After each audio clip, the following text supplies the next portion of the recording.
안녕하세요. 파산관장의 홍익필 변호사입니다. 이번 시간에는 개인 파산 이의 세 번째 시간입니다. 이제 기본 개념을 알아보는 시간이죠. 지난 시간에 이제 복습을 해보면 일단 파산이 되는 게 뭔가, 그죠? 파산이 되는 거는 법률적으로 경제 파산 상태를 이제 법에 의해 재판상 처리하는 절차 내지 제도고요. 헌법재판소 결정이 파산의 모든 것, 파산 및 면책제도의 모든 핵심적인 키워드를 다 갖고 있습니다. 그 다음에 개인 파산과 개인 회생, 회생 절차. 회생은 이제 보통 법인 회생, 일반 회생이라고 합니다. 그 다음에 이제 워크아웃과의 비교. 그 다음에 최근에 이제 개인 회생은 5억씩 증액을 해서 담보채무는 15억 이하, 신용채무, 무담보채무는 10억 원 이하까지 가능하게 됐습니다. 그 다음에 채권 신고 절차와 시부인 절차가 약간씩 좀 차이가 있습니다. 그 다음에 이제 개인 파산과 개인 회생 절차의 차이점은 재단이 고정주의냐 팽창주의냐, 부인권 행사 주체가 관제인이냐 관리, 채무자 본인이냐, 제척기간도 1년 5년, 2년 10년, 2년 10년, 1년 5년 차이가 있고요.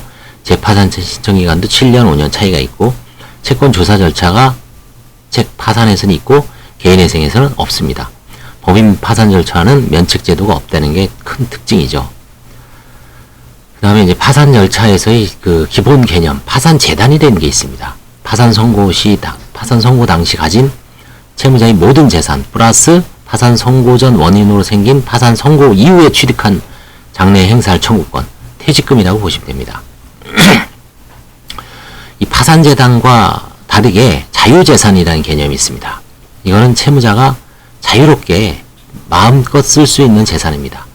압류금지 재산, 면제 재산, 그 다음에 신득재산, 환가 포기한 재산.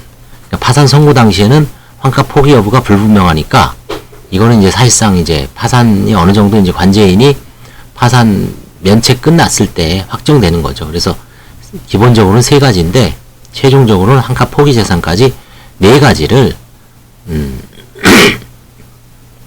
네 가지 정도는 자유재산으로 채무자가 마음껏 쓸 수 있습니다. 그 다음에 이제 압류금지가 최근에 좀 바뀌었죠.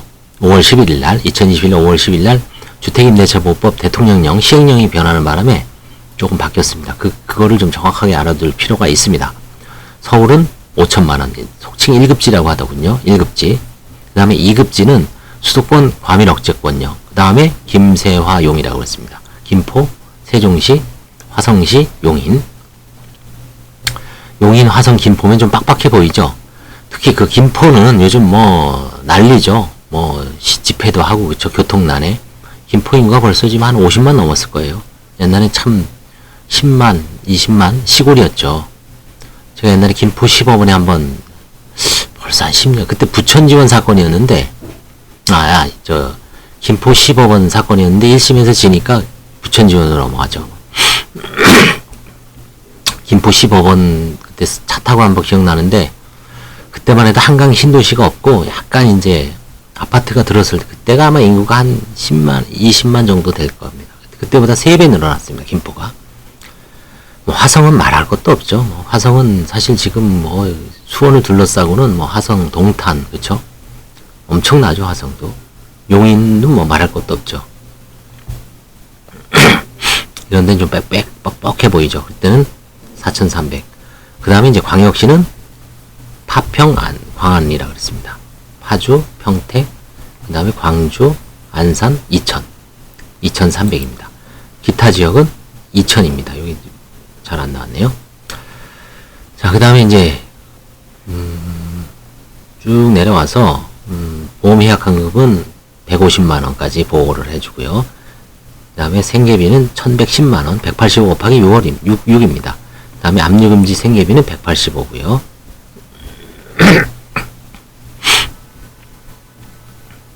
그 다음에 파산 선고 이후 취득한 재산은 신득재산이죠. 자, 그래서 여기까지 봤고요. 이제 오늘은 이제 파산채권, 재단채권, 별채권에 대해서 한번 계속 나가 보겠습니다. 파산채권이라는 거는 채권형 목록에 있는 거죠. 파산 선고 전이 원인으로 생긴 재산상의 청구권을 파산채권이라고 합니다. 파산채권은 파산 절차에서 채권 신고로서 권리 행사를 할 수 있다. 그러니까 파산 채권자가 파산 절차 외에서 소송을 하거나 뭐 안 되죠. 그렇죠? 다 뭐 소송을 해도 각하됩니다. 재단 채권은 파산재단 전체로부터 파산채권자에 우선하여 파산 절차에 의하지 않고 파산재단으로부터 수시로 변제받을 수 있는 청구권을 말합니다. 개념적으로는 재단을 운영하기 위한 필수 비용이 뭐 가장 먼저겠죠. 그죠? 뭐 거기에 대한 조세, 그 다음에 뭐 관제인 비용, 보수, 그 다음에 공과금. 자, 근데 채무자에 대한 국세나 지방세는 어떻습니까? 파산재단의 필수적인 건 아니죠. 그 전에 발생한 거죠. 어떻게 원칙적으로는 파산채권입니다. 근데 본질적으로는 조세채권은 파산채권이에요. 근데 정책적 목적으로, 입법적 목적으로 국가의 조세채권을 확보하기 위해서 재단채권화한 겁니다. 재단채권은 조세채권에 의한 체납처분 절차는 파산 선고 전에도 불구하고, 그래서 재단채권에는 근본적 의미의 파산채권이 있고요. 이게 여기 지금 재단채권이 범위가 나오죠. 473조에. 파산재단이 관리 한가 및 배당에 관한 비용, 그죠? 공동의 이익을 위한 재판상 비용에 대한 청구권, 그렇죠? 13은 가장 본질적인 의미의 재단채권입니다. 근데 이 국세나 지방세법에 의한 청구권은 원래는 파산채권이 아니죠. 원래는 파산채권에 불과하죠. 근데 우선순위로 격상시킨 겁니다. 그죠? 근로자의 임금, 퇴직금 및 재해보상금도 마찬가지죠. 근로자를 보호하기 위해서 격상시킨 겁니다. 부양료도 마찬가지예요. 그래서 이 재단채권에는 크게 두 가지가 있다. 그거를 뭐 이론적으로는 이제 교과서에 보면 이제 세 가지로 구분하는데 가물가물합니다. 하여튼 재단채권이 이렇게 1부터 11호까지 쭉 나열되어 있습니다. 근데 일반적으로는 뭐 이 강의를 듣는 일반인들 입장에서는 재단채권의 대표적인 거는 조세구나, 국세, 지방세, 4대 보험료, 이거를 생각을 하시면 됩니다. 그다음에 재단채권의 대표적인 경우는 조세채권입니다. 재단채권용 조세채권에 의한 체납처분 절차는 파산 선고에도 불구하고 체납처분 절차를 계속 진행할 수 있다고 규정하고 있습니다. 이에 따라 대법원은 파산 선고된 파산재단 압류한 조세채권자는 체납 절차를 진행하여 조세채권에 우선 충당할 수 있다는 입장이다. 그래서 그 파산 선고 전에 체납처분은 뭐 그건 관제인도 건드릴 수 없고요. 경매법원에서도 거기다가 먼저 돈을 줍니다. 관제인한테 돈을 주진 않습니다. 뭐 대법원 판례가 있다니까 이걸 참조해 보시고요. 그 다음에 근로자 임금 및 퇴직금 10호도 재단채권이죠. 그 다음에 근로자 임금 채권의 강제 입행 절차는 파산 선고로 그 효력을 상실한다는 것이 대법원의 입장입니다. 이거는 이제 판례로 제한하는 거죠. 아까 체납처분은 제한을 안 했죠. 이거는 근로자 임금은 그 정도로 이 국가 조세 채권은 엄청 보호를 해주죠. 이 판례의 어떤 취지가.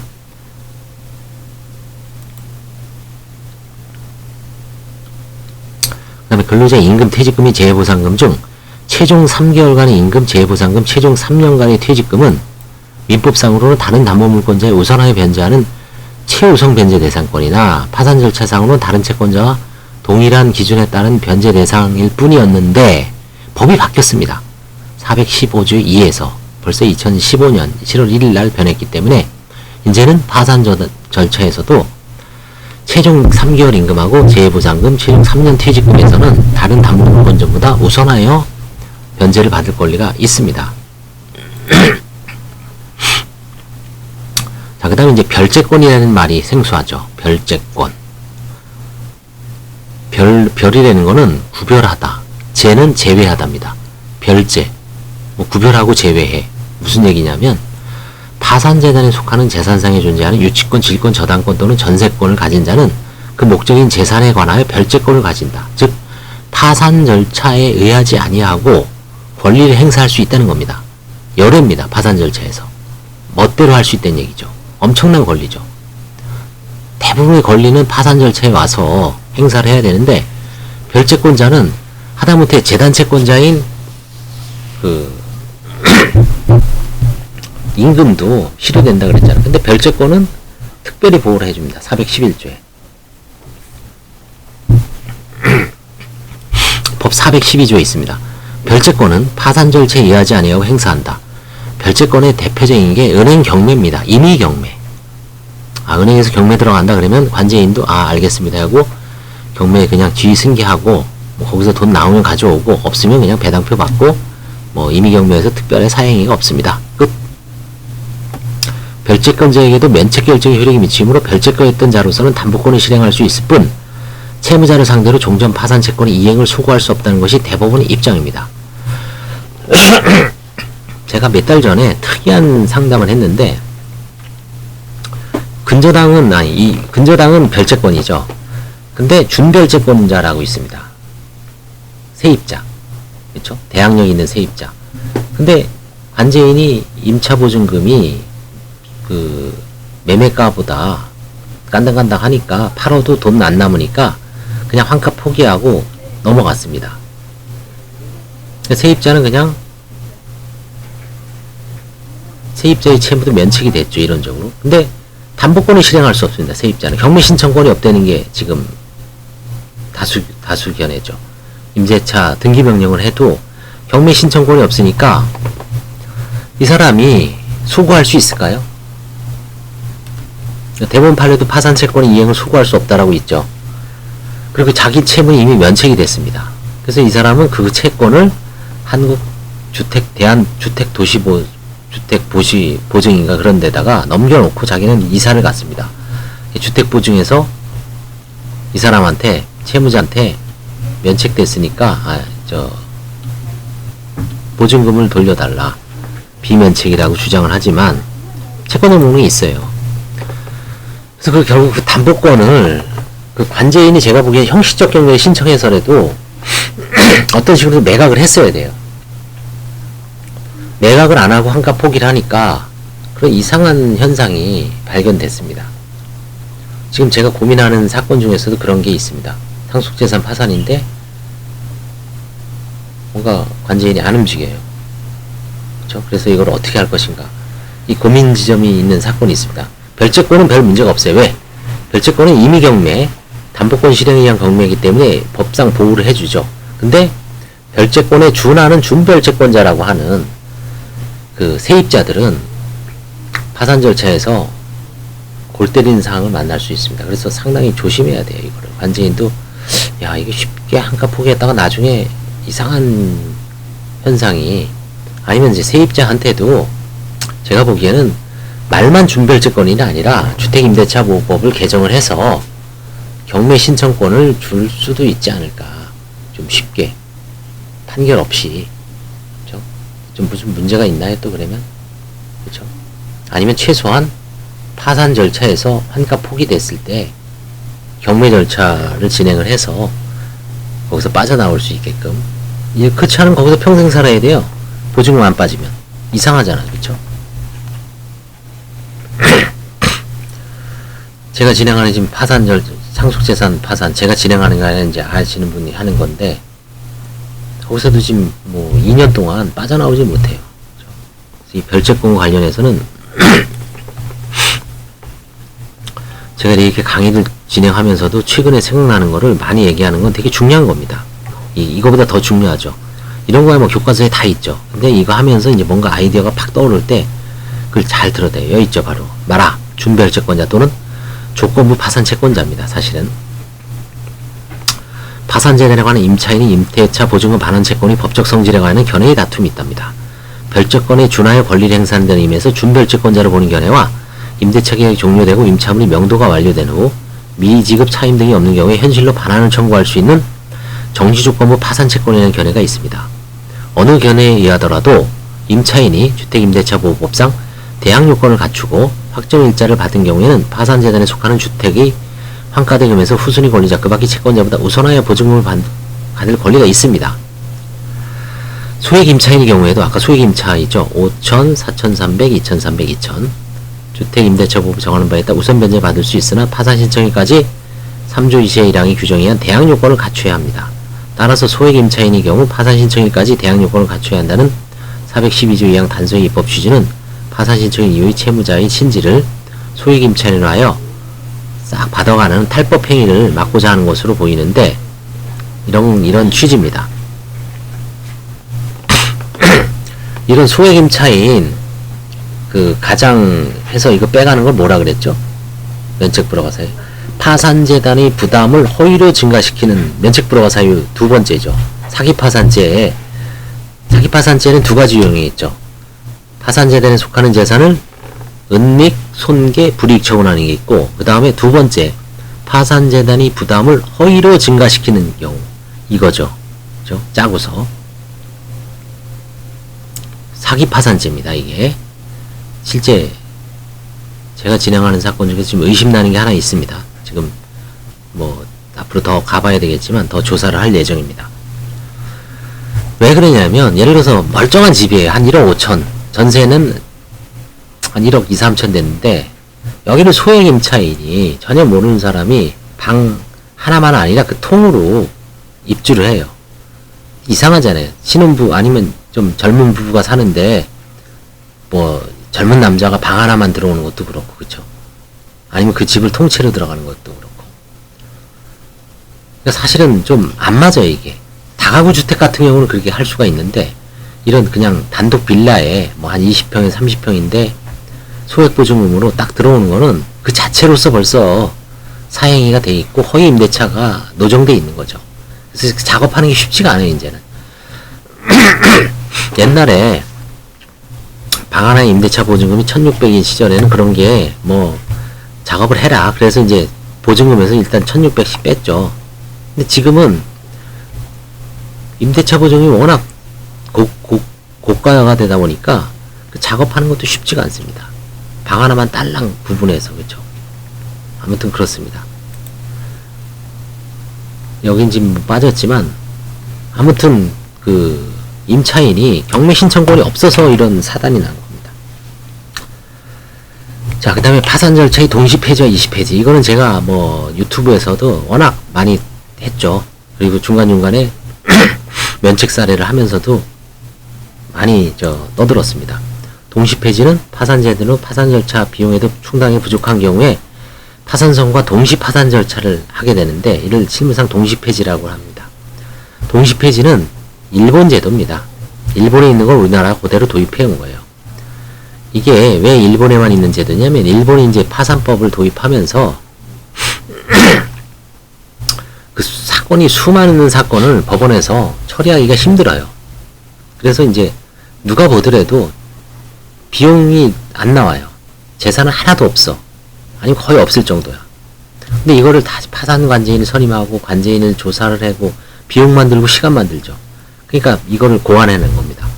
일본 동경지방재판소는 통상 동시폐지 사건 외에 즉일면접제도를 운영하고 있는데, 즉일면접이란 대리인이 있고 동시폐지 신청을 한 사건에 대하여 신청 당일 또는 그 후 3일 이내에 재판관과 대리인이 면접하여 대리인이 조사에 문제가 없다고 인정되는 경우는 면접 당일 즉시 파산 선고와 동시 폐지 결정을 하는 절차라고 합니다. 그래서 일본에서는 파산 선고와 동시 폐지 결정이 나름대로 이 즉일 면접으로 활성화되어 있는데, 우리나라는 아직 즉일 면접을 하기에는 좀 여건이 허락하지 않고, 그래서 우리나라에서 그냥 동시 폐지는 지금은 사실은 거의 운영하지 않고 있고요. 예전에는 좀 했었습니다. 지금 새로운 2012년부터 새로운 파산제도화에서는 그냥 원칙적으로 20폐지입니다. 기초생활수급자도 마찬가지로 다 원칙적으로 관제인을 다 선임해서 선고와 폐지 시점이 다르다는 게 20폐지입니다. 선고와 폐지가 동시하는 걸 동시폐지라고 그러죠. 동시폐지를 한 이유는 일본에서 수많은 처리를 신속하고 빠르게 하기 위해서 특별히 고안한 제도고, 우리나라에도 왔지만 우리나라는 지금 하고 있지 않다. 일본은 즉일면접 제도 때문에 일본도 동시폐지를 아직 할 수 있는 겁니다.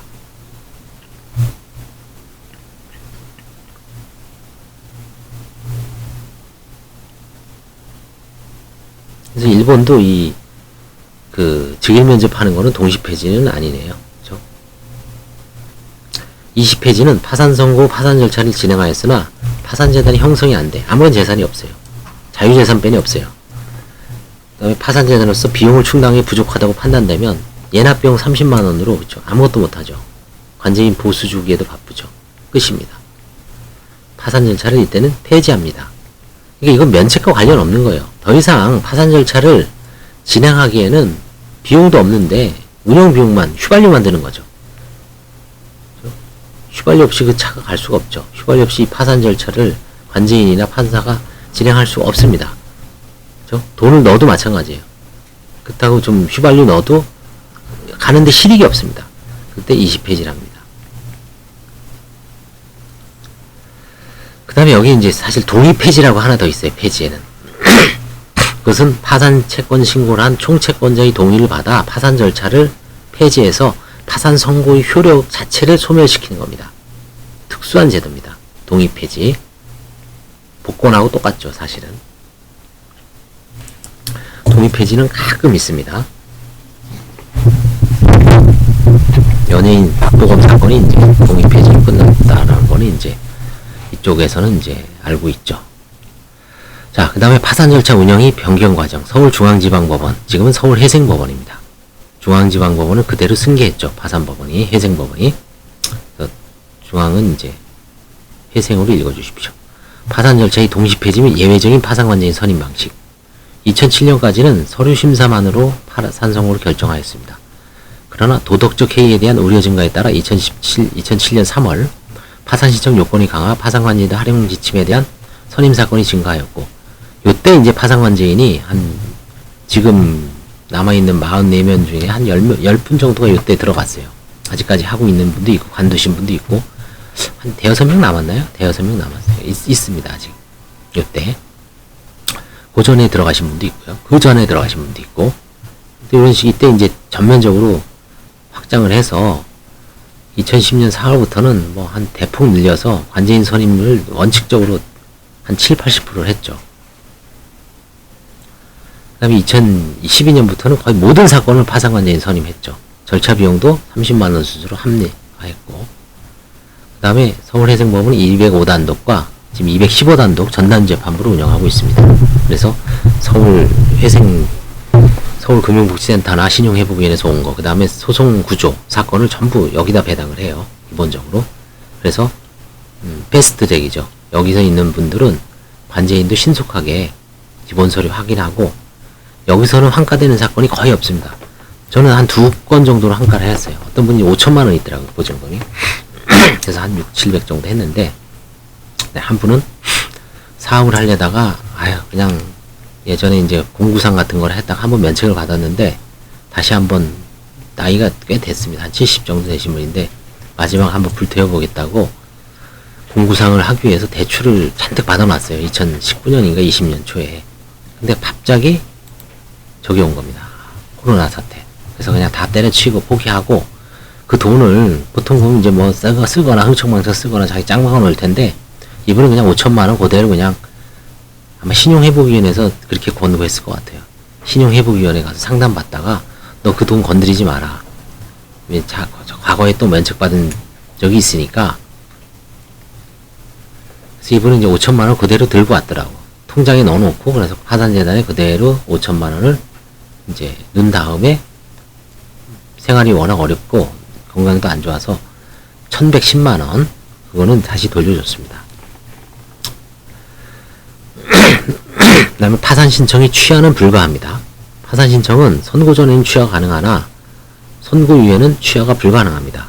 우리나라에는 이 명문 규정이 없는데 일본에는 이제 들어갔어요. 그래서 이게 왜 그러냐면 집단적 권리 행사 방법이기 때문에 파산 신청 후에 채권자들한테 다 영향을 미치는데, 채무자 의사에 의해서 취하를 하면은 채권자한테 영향이 미치죠. 그렇죠? 그래서 권리행사 제약이 파산 선고로 인하여 즉시 발생하기 때문에 이후에 신청 취하를 인정하는 것은 불합리하다고 해석되기 때문이고, 일본은 법 규정을 있습니다. 우리나라는 아직 개정을 못했지만 해석론상 파산 신청 후에, 파산 선고 후에 파산 신청은 불가능하다.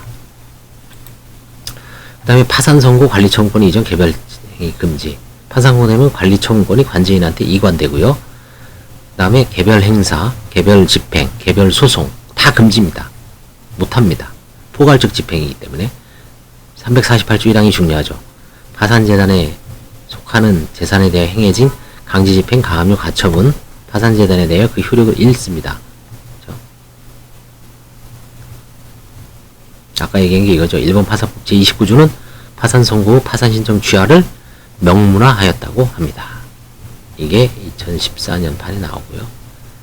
자, 그래서 이제 오늘까지 파산 절차의 흐름, 그 다음에 기본 용어, 그 다음에 다른 제도와의 좀 비교, 그 다음에 파산 절차에서 자주 쓰는 용어, 이걸 여러 번 보시면 이제 익숙해질 거예요. 예를 들어서 이런 거죠.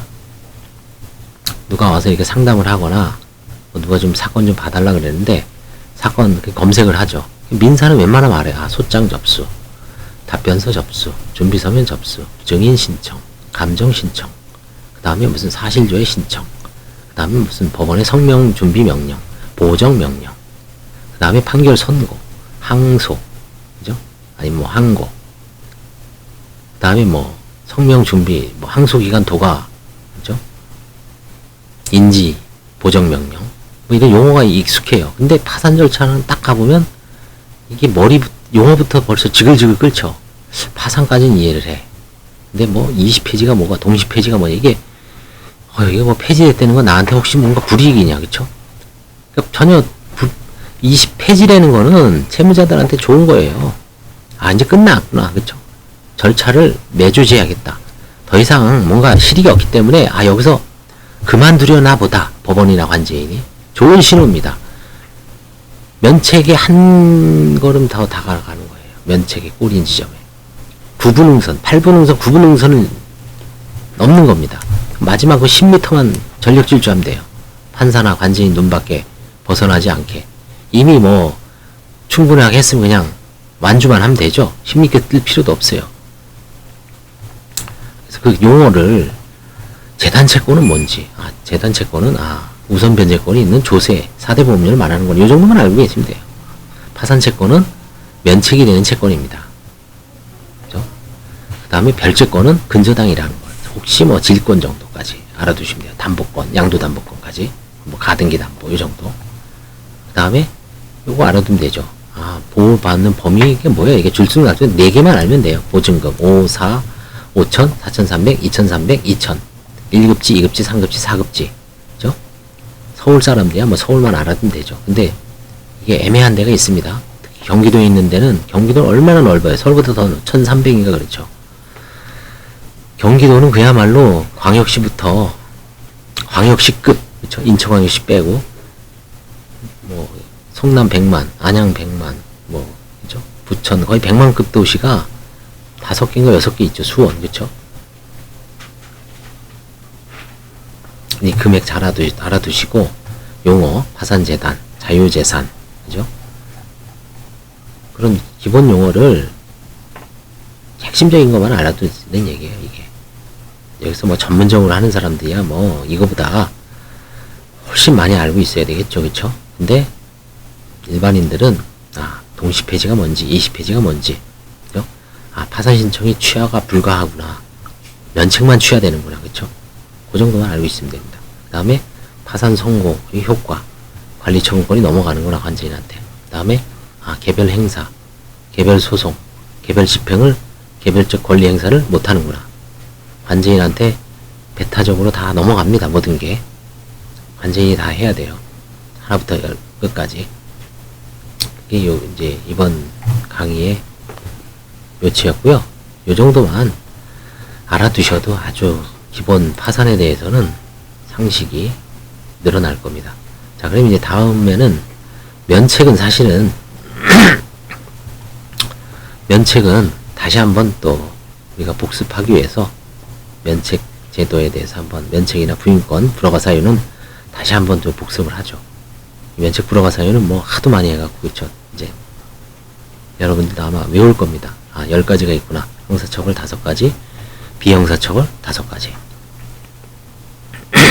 형사처벌 5개 중에서는 주로 3가지가 문제가 되는구나. 사기파산죄, 과태파산죄, 관제인에 대한 설명의무 위반죄, 그 다음에 구인불응죄, 증례행위는 나가리, 이 3가지. 그 다음에 비범죄해야 되는 건 또 5가지가 있죠. 제2호, 뭐냐면 파산 선고 전 1년 이내에 자기의 지급불능, 신용상황을 속이고 취득한 재산. 그 다음에 2번째는 일정한 기간 내 면책받은 사실 7년 5년. 그 다음에 법에서 정한 의무 위반. 그 다음에 또 뭐가 있죠?